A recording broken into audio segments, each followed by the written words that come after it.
বাংলার মোমবাতি মিছিলওয়ালারা কোথায় গেলেন? মাঝে মধ্যেই বেরিয়ে পড়তেন, তো বিভিন্ন গান লিখতেন, কবিতা লিখতেন, অনেক কিছু। ওই সিএএ নিয়ে অনেকে গান টান লিখেছিলেন না, অন্য কোথাও যাবো না, এই দেশেতেই থাকবো। আপনাকে অন্য কোথাও যেতে বলা হচ্ছে না, আপনি এই দেশেতেই থাকুন, এই রাজ্যেই থাকুন, আপনার বাড়িতেই থাকুন। কিন্তু দেখুন আপনার পাশের বাড়ির মেয়েটিকে ধর্ষণ করা হচ্ছে, নির্যাতন করা হচ্ছে, তখন একটা গান বাঁধুন, তখন একটা কবিতা লিখুন। আপনার যে যে আর্ট ফর্মে সবাইকে মাঠে নেমে মারামারি করতে হবে কথা কেউ বলছে না। যার যা সামর্থ্য, যে যেটা কমফোর্টেবল আপনি সেটাই করুন, কিন্তু করুন। চুপ করে থাকছেন কেন? চুপ করে থাকছেন এই কারণে, আপনারা তো আলটিমেটলি কোনো একটা ভাতা বা প্রকল্পের বেনিফিশিয়ারি, আপনারা অ্যাওয়ার্ডের বেনিফিশিয়ারি। আপনি যদি একটা কবিতা লেখেন, একটা ছবি আঁকেন, একটা থিয়েটার প্রোডাকশন করেন, একটা সিনেমা বানান, আপনার তো চাকরি চলে যাবে, আপনার তো আর অ্যাওয়ার্ড পাবেন না, আপনার তো দিদি দিদি করা হবে না। সেই কারণে আপনাদের যারা এই আমাদের বুদ্ধিজীবী সংগঠন রয়েছে, যারা সিএএ নিয়ে কথা বলে, যারা প্যালেস্তাইন নিয়ে একেবারে নন্দনের সামনে ফাটিয়ে দিচ্ছে, কিন্তু এই বাংলার এ নিয়ে বলে না, সন্দেশখালী নিয়ে বলে না, বাংলার মেয়েদের যে অ্যাসিড নিয়ে বলবে না, বাংলার মেয়েদের চাকরি নিয়ে বলবে না, তখন তাদের চোখটা বন্ধ থাকে। আসলে এই যে বুদ্ধিজীবী বলে যে মানুষগুলোকে আমরা দাগিয়ে দিচ্ছি, এনারা নিশ্চয়ই বুদ্ধিমান, খুবই প্রতিভাবান মানুষ, কিন্তু এনাদের বুদ্ধির বহিঃপ্রকাশ আসলে শর্ত সাপেক্ষ। নির্দিষ্ট শর্ত পরিবেশ বুঝে আশপাশটা দেখে নিয়ে যে হ্যাঁ এখন বুদ্ধির বহিঃপ্রকাশ করলে আমার জন্য সেটা কনভেনিয়েন্ট হবে, সেই হিসেবে এনারা বুদ্ধির বহিঃপ্রকাশটা করেন। এনারা মোটেই নিরপেক্ষ নন, মোটেই মেরুদণ্ড সোজা রাখতে পারেন না। আবার যখন দেখবেন যে কেন্দ্রীয় সরকারের কোনো একটা ধরুন একটা বহিরাগত শক্তির একটা আক্রমণ শুরু হলো, তখন হঠাৎ করে এদের মধ্যে জাতীয়তাবাদ জেগে উঠবে। কিন্তু রিফিউজিদের নিয়ে এদের কোনো বক্তব্য নেই। হকার ভাইদের যে মেরে পিটিয়ে বুল্ডোজার দিয়ে বাড়ি ভাগ ছাড়া করে দেওয়া হচ্ছে, সেই নিয়ে এরা কবিতা গান সিনেমা কিছুই হচ্ছে না। তার কারণ এরা এখন ঘুমোচ্ছেন, এনারা এখন পরের ভাতাটা নিয়ে খোঁজ করছেন, পরের অ্যাওয়ার্ড সেরিমনির টিকিট কাটছেন, সেই জন্যই তারা এখন কিছু করতে পারছেন না, চুপ আছেন। আবার যখন তৃণমূলের হয়ে একটু নিরপেক্ষ সাজার ভান করতে হয়, এনাদের আসলে নিরপেক্ষ এনারা কেউ নন, এনারা নিরপেক্ষ নন এবং কোনো পক্ষেও নন, এনারা হচ্ছেন আত্মপক্ষ। নিজেরটা আগে বুঝি, আপনি বাঁচলে বাপের নামে এনারা খুব বিশ্বাস করেন। তো সেই জন্যে নিজেরটা আগে বোঝেন। নিজেরটা যদি বোঝেন খুব ভালো কথা, কিন্তু সেটা নিরপেক্ষতার নাটক করে করবেন না। দয়া করে বলুন যে হ্যাঁ ভাই আমি আমার ব্যবসা করি, আমাকে শাসকের পক্ষে থাকতে হয়, তাই আমি থাকি। আর পাঁচজন বড় ব্যবসায়ী যেটা দর্পের সাথে বলেন, আপনারাও বলুন। মাঝে মধ্যে মার্কেটে আসবেন, এসে একটা মারাত্মক ভান করবেন যে আপনারা কি ভাবিত সমাজ নিয়ে, আর তারপরে আবার গর্তে ঢুকে যাবেন, এইটা করবেন না। আপনারা মোটেই নিরপেক্ষ নন, আপনারা হচ্ছেন আত্মপক্ষ। নিজের কথা ভাবছেন, নিজের পকেটের কথা ভাবছেন, নিজের বাড়ির অ্যাওয়ার্ডের কথা ভাবছেন, তার বাইরে বিশেষ স্কোপ আপনার নাই। পার্লামেন্টে কি ছ্যাবলামো করবার জায়গা মহিলাদের সম্মান নিয়ে? তৃণমূল কংগ্রেস এমন একটি সংগঠন যাদের কাছে ধর্মও ম্যাটার না, রাজনীতিও ম্যাটার না, তাদের কাছে শুধু ক্ষমতা এবং অত্যাচারটাই ম্যাটার। সে শাসক হতে চায় এবং মানুষকে শোষণ করতে চায়। হিন্দু না মুসলমান না খ্রিস্টান সেই কথাটা ম্যাটার করে না। আপনি সংখ্যালঘুদের এত কথা বলেন তো, আপনারা তো সংখ্যালঘু বোনের, সংখ্যালঘু মায়ের একই অবস্থা করলেন, লজ্জা করলো না একটা মানুষকে এভাবে করতে? একজন মহিলা মুখ্যমন্ত্রী, যে রাজ্যের মুখ্যমন্ত্রী একজন মহিলা, যেখানে এত মহিলা সুরক্ষা, মহিলা বিপ্লব নিয়ে কথা হচ্ছে, যেখানে এত মেয়েদের রিজার্ভেশনের জন্য এত আপনারা আন্দোলন করছেন, কখনো লক্ষ্মীর ভান্ডার আনছেন, কখনো কন্যাশ্রী আনছেন, বিভিন্ন রকমের প্রকল্প নিয়ে আসছেন, তো তার এক্সিকিউশনটা কি, বাস্তবের চিত্রটা কি? বাস্তবের চিত্র এখনো আমরা বাল্যবিবাহে এগিয়ে, এখনো অধিকাংশ মেয়েরা পুরুষের মানে বাড়ির পুরুষের উপরে ইকোনমিক্যালি ডিপেন্ডেন্ট, এখনো বহু অঙ্কের মেয়েরা আনএমপ্লয়েড। এখন দেখা যাচ্ছে মহিলাদের নির্যাতনটাকেও আপনি পলিটিক্যাল থ্রেট হিসেবে ইউজ করছেন। তার মানেটা হচ্ছে হিন্দু বা মুসলমান বিষয় নয়, আপনি আসলে নিজের ভালোটা বোঝেন। আপনি কোনো অবস্থাতেই মানুষের যে সার্বিক উন্নয়নের কথা সে কথা ভাবেন না, মানুষের সাথে মিথ্যাচার করেন, ভুলভাল বোঝান এবং একের পর এক ভোটের বৈতরণী পার করে বেরিয়ে যা অবস্থা এখন বাংলার পুলিশের, এই পুলিশের স্টেটমেন্টকে ভরসা করা খুব মুশকিল হয়ে দাঁড়িয়েছে। প্রথম কথাটা হচ্ছে, আমি ধরে নিলাম পারিবারিক বিবাদ, পুলিশের কাজটা কি? আমার একটা ক্রাইম কি এইটা দেখে হবে যে তৃণমূল করেছে না বিজেপি করেছে না কারোর বাড়িতে হয়েছে? পুলিশের কাজ তো প্রিভেন্ট করা এবং জাস্টিস দেওয়া। পুলিশের কি বাতিলা দেওয়া কাজ নাকি? পুলিশের থানার কাজ কি যে তৃণমূল করেছে? পুলিশ কি তৃণমূলকে ডিফেন্ড করতে দাঁড়িয়ে আছে নাকি? পুলিশের কাজ কি তৃণমূলের পক্ষে বা বিপক্ষে কথা বলা, নাকি সোশ্যাল জাস্টিস তৈরি করা? কারা বসেছেন ওখানে? এসপি, এসআই, ওসি, এরা কারা বসে আছেন ওখানে? একটা ক্রাইম হয়েছে, সেটা এই হয়েছে না ওই হয়েছে বলে সেটা কি জাস্টিফাইড? আমি ধরে নিলাম যে সব হচ্ছে বিজেপির সাজানো ঘটনা, তৃণমূল কিচ্ছু করেনি, এটা হচ্ছে একটা পারিবারিক বিবাদ। সেই দায়িত্বটা কার? আমাদের সমাজের তো। ওই মেয়েটির কি অন্যায়? তাকে এইভাবে অত্যাচার করা হয়েছে কেন? আপনারা ব্যবস্থা নিতে পারছেন না কেন? বসে আছেন, উল্টোপাল্টা কথা বলছেন, আর ফেসবুক টুইটারে গিয়ে ওই কাব্য লিখছেন। দেখুন, কাব্য লেখার জন্য পুলিশের চাকরি করবেন না। আপনাকে মাথায় রাখতে হবে, তৃণমূল কংগ্রেস আপনাকে মায়নাটা দেয় না। ভারতবর্ষের কনসলিডেটেড ফান্ড অফ ইন্ডিয়া বা রাজ্যের যে ফান্ড, সেখান থেকে আপনারা টাকাটা পান। তো ফলে আপনি যদি সত্যি কারোর কাছে দায়বদ্ধ হন, সেটা রাজ্যের মানুষ, দেশের মানুষ। ফলে তৃণমূলের কাছে দায়বদ্ধ নয়, তৃণমূল দোষী না বিজেপি দোষী সেইটা বলাটা আপনার উদ্দেশ্য নয়। আপনার উদ্দেশ্যটা হওয়া উচিত যে কে করেছে, কার এত বড় দুঃসাহস হলো যে একজন মহিলাকে এভাবে বিবস্ত্র করে নির্যাতন করবে এবং তাকে ইমিডিয়েটলি ব্যবস্থা নিতে হবে।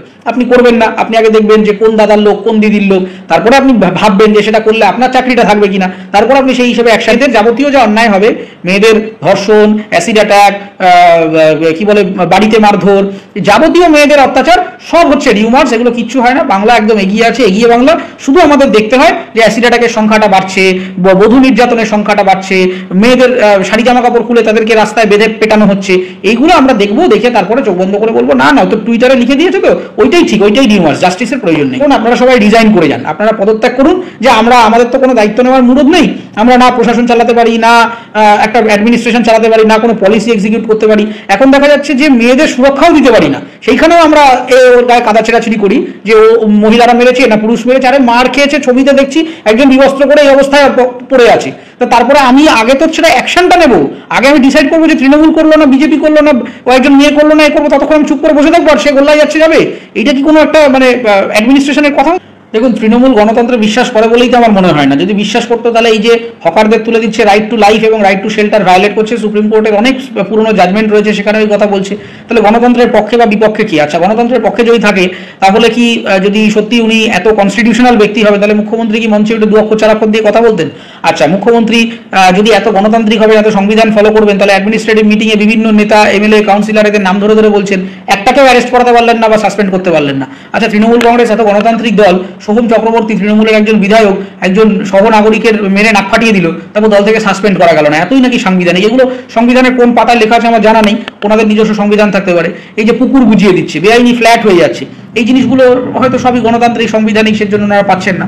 দেখুন, প্রথম কথাটা হচ্ছে গণতন্ত্রের পরিবেশ তৈরি করতে গেলে আপনাকে গণতন্ত্রকে বিশ্বাস করতে হবে। এটা তো নিজেরা বিশ্বাস করে না। আপনি কথা বলে দেখুন না, তৃণমূলের বিপক্ষে যুক্তি উপস্থাপনা করবেন, দেখবেন আইটি সেলের তলায় এসে বাবা মা তুলে গালাগালি দিয়ে চলে যাবে কমেন্টে। কেন, তুমিও তো আরেকটা দলের বিপক্ষে কথা বলছো, আমরা তো সেখানে গিয়ে বলছি না, তাহলে তুমি বলছো কেন?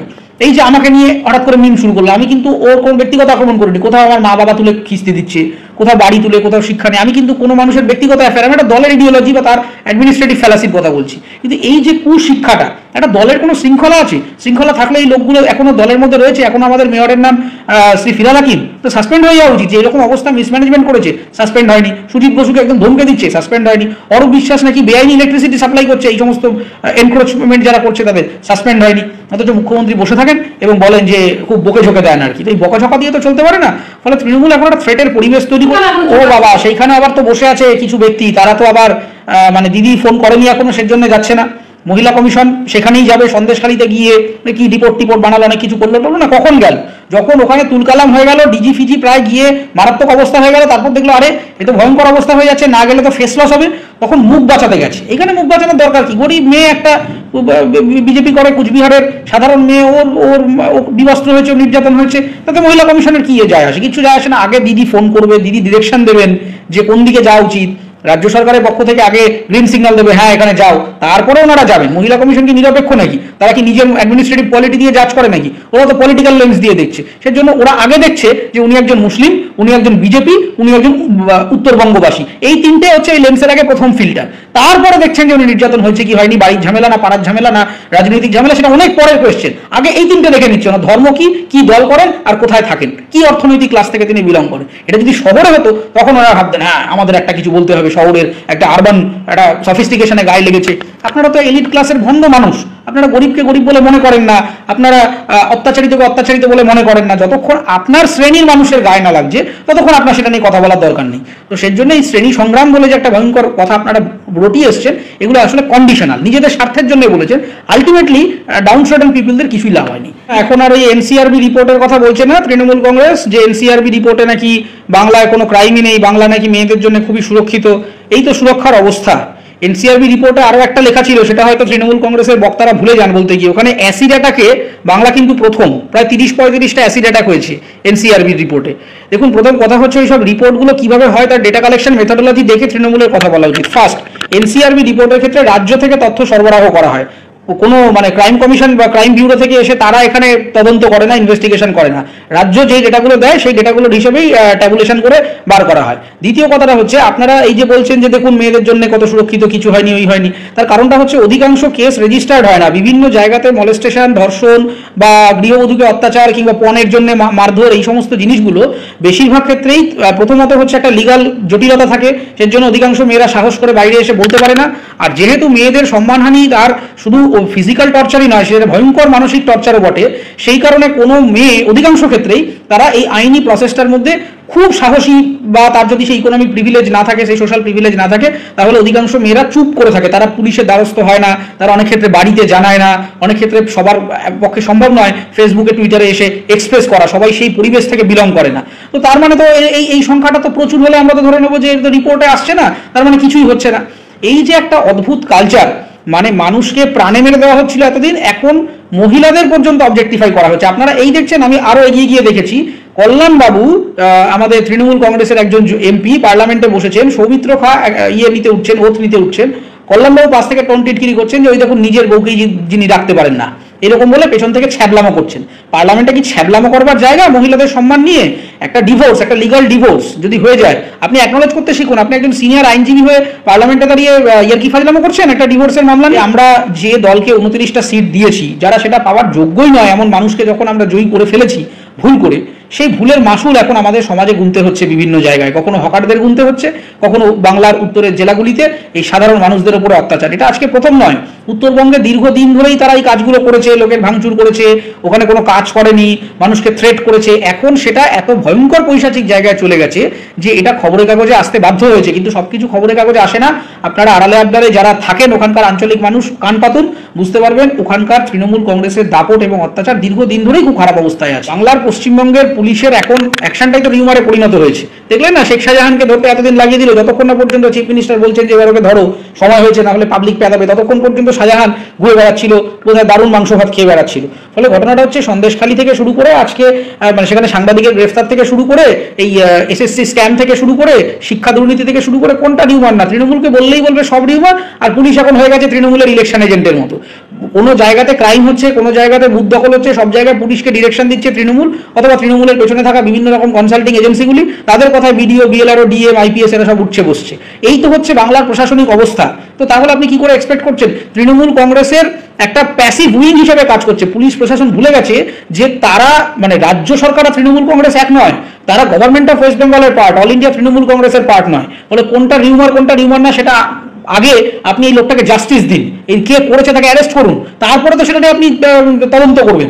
আপনি কোনো ব্যবস্থা নিচ্ছেন না, কোনো কিছু করছেন না, আগে তদন্ত করতে লেগেছেন যে নেতাকে কি করে বাঁচাবো। তার উদ্দেশ্য মহিলা যা অত্যাচার হয়েছে, যার বাড়িতে একটা দুর্ঘটনা ঘটেছে, যে ধর্ষিত হয়েছেন তাকে বাঁচানো না, ধর্ষণ হচ্ছে তো কি হয়েছে?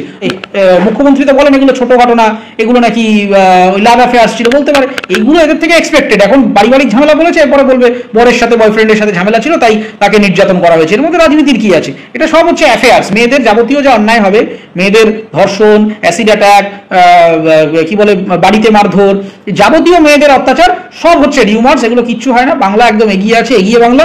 শুধু আমাদের দেখতে হয় যে অ্যাসিড অ্যাটাকের সংখ্যাটা বাড়ছে, বধূ নির্যাতনের সংখ্যাটা বাড়ছে, মেয়েদের শাড়ি জামা কাপড় খুলে তাদেরকে রাস্তায় বেঁধে পেটানো হচ্ছে, এইগুলো আমরা দেখবো, দেখে তারপরে চোখ বন্ধ করে বলবো না তো টুইটারে লিখে দিয়েছে তো ওইটাই ঠিক, ওইটাই রিউমার্স, জাস্টিসের প্রয়োজন নেই। একজন মহিলাকে যদি আরেকজন মহিলাও গায়ে হাত তোলেন বা তাকে নির্যাতন করেন, সেটাও তো মানে ইকুয়ালিটি বিফোর ল তো রয়েছে আমাদের। হ্যাঁ, কেসের ধারাটা চেঞ্জ হবে, আইপিসির ক্ষেত্রে এক ধারার পরিবর্তে আরেক ধারা আসবে, কিন্তু অন্যায়টা তো অন্যায় রে বাবা। আরে একজন মহিলাকে বিবস্ত্র করে তার গায়ে হাত তোলা হচ্ছে, সেটা একজন পুরুষ করলে একটা অন্য ধারা, অন্য অ্যাঙ্গেল থেকে কেসটা জাজ করা হবে। একজন মহিলাকে আরেকজন মহিলা যদি গায়ে হাত তোলেন বা কোনো রকম কটু কথা বলেন, তাকে অন্যরকম ভাবে জাজ করা হবে। কিন্তু জাজমেন্টটা তো হবে রে বাবা। আপনারা জাস্টিসটা কি দিচ্ছেন? আপনারা অ্যাকশনটা কি নিচ্ছেন? কোথাও গোষ্ঠীদ্বন্দ্ব হচ্ছে, এবার তো ধরুন রাস্তায় দুটো লোকের মধ্যে গোষ্ঠীদ্বন্দ্ব হলে একজন আরেকজনকে খুন করে দিল, আপনি বলবেন না আমি কিছু করতে পারবো না, ওদের নিজস্ব ঝামেলা, ওরা একে অপরকে খুন করে দিয়েছে। তাহলে আমরা দেশে সরকার, পুলিশ, প্রশাসন এই শৃঙ্খলাগুলো রেখেছি কেন? তাহলে বলে দিন নিজেদের ঝামেলা নিজেরা মারামারি করে মরুন, সরকারের কোনো দায়বদ্ধতা। মুখ্যমন্ত্রী তো তাই বলতে আরম্ভ করেছেন, হকাররা কিছু হকারদের দায়িত্ব সরকার নেবে না, বেআইনি ফ্ল্যাটের দায়িত্ব সরকার নেবে না, এখন শুনছি খুন খামারি কিংবা কোনো মহিলার নির্যাতনের দায়িত্ব সরকার নেবে না, যার যার পারিবারিক ব্যাপার পরিবার বুঝে নেবে। তাহলে একটা কাজ করুন, আপনারা সবাই রিজাইন করে যান, আপনারা পদত্যাগ করুন, যে আমাদের তো কোনো দায়িত্ব নেওয়ার মুরুদ নেই, আমরা না প্রশাসন চালাতে পারি, না একটা অ্যাডমিনিস্ট্রেশন চালাতে পারি, না কোনো পলিসি এক্সিকিউট করতে পারি। এখন দেখা যাচ্ছে যে মেয়েদের সুরক্ষাও দিতে পারি না, সেইখানেও আমরা ওর গায়ে কাদা ছেঁড়াছিড়ি করি যে ও মহিলারা মেরেছে না পুরুষ মেরেছে। আরে মার খেয়েছে, ছবিতে দেখছি একজন বিবস্ত্র করে এই অবস্থায় পড়ে আছে। তো তারপরে আমি আগে তো সেটা অ্যাকশনটা নেবো, আগে আমি ডিসাইড করবো যে তৃণমূল করলো না, বিজেপি করলো না, ও একজন মেয়ে করলো না, এ করবো, ততক্ষণ আমি চুপ করে বসে থাকবো আর সে গোল্লাই যাচ্ছে যাবে। এইটা কি কোনো একটা মানে অ্যাডমিনিস্ট্রেশনের কথা হতে পারে? হতে পারবে না। বিবেক দংশন হচ্ছে। তো তার কারণ হচ্ছে যে প্রথমত সংখ্যালঘুদের পক্ষে এত সওয়াল করে, একজন সংখ্যালঘু সম্প্রদায়ের মানুষের এই নির্যাতন, সেইটা যে হয়ে গেছে, এরা তো মুখ দেখাতে পারছে না সমাজে। কারণ এরা দেখুন, এই দলটি এমন একটি দল না, আমরা ভাবি যে এরা বোধহয় আসলে মুসলিমদের তোষামত করে, এরা বোধহয় মুসলমানদের খুব উন্নতির কথা ভাবে। মুসলিমদের মোটেই উন্নয়নের কথা তৃণমূল কংগ্রেস ভাবে না। না হিন্দুদের, তৃণমূল কংগ্রেস না হিন্দুদের, না মুসলমানের, না খ্রিস্টের, না জৈনের, না শিখের, কারোর নয়। তৃণমূল কংগ্রেস দলটা শুধুমাত্র নিজেদের পকেট ভরানোর জন্য আছে। এই যে মুসলমান তোষামদের জন্য এদেরকে আমরা এত বলি, আসলে দেখুন 2016 রিপোর্ট বার করবেন, দেখবেন যে বিরাট অঙ্কের মুসলিম পপুলেশন গ্রাম বাংলায় যারা বিলো দ্য পভার্টি লাইন, যাদের মানে মাসের রোজগার 5,000 কিংবা 2,500 টাকার নিচে। অমর্ত্য সেনের মতো ব্যক্তি পর্যন্ত এই নিয়ে রিসার্চ করে গেছেন। আচ্ছা, ওবিসি ক্যাটাগরি নিয়ে এত আমরা প্রশ্ন করে, তৃণমূলের মুখপাত্ররা ফাটাফাটি করে দেয়। আপনি একাধিক সরকারি পোস্ট দেখুন যেখানে রিজার্ভেশন, ম্যান্ডেটরি রিজার্ভেশন রয়েছে, সেইখানে পর্যন্ত এই ইয়েটা হয়নি, মানে এই ওবিসি ক্যাটাগরির মানুষদেরকে বা সংখ্যালঘুদেরকে চাকরিতে নেওয়া হয়নি। কিছুদিন আগে কলকাতা হাইকোর্ট একটা ল্যান্ডমার্ক জাজমেন্ট দিয়েছে যে ট্রান্সজেন্ডার, তাদের জন্য 1% রিজার্ভেশনের জন্য পলিসি স্টেট গভর্নমেন্ট পাস করেছিল, কিন্তু সেটা ফলোড হয়নি। বহু জায়গায় ট্রান্সজেন্ডারদেরকে নেওয়া হচ্ছে না। তারপরে হাইকোর্ট থেকে ধমক খাওয়ার পরে এখন তারা মনে করছে না, এবার ব্যাপারটা আমাদের করতে হবে। ফলে ধমকে চমকে সারাক্ষণ এই পিটিয়ে তো একটা জিনিসকে চলতে পারে না, তো গাধা পিটিয়ে ঘোড়া করানো যায় না। আলটিমেটলি একটা গভর্নেন্স, এটা একটা মৃত গাধার মতো হয়ে গেছে। এই গভর্নেন্স, এই পলিটিক্যাল স্ট্রাকচারকে কিছুতেই ঠিক করা যাবে না। আমাদের নেতা বদল করতে হবে, নেতা বদল করার পরে তারপর আমরা নীতি বদল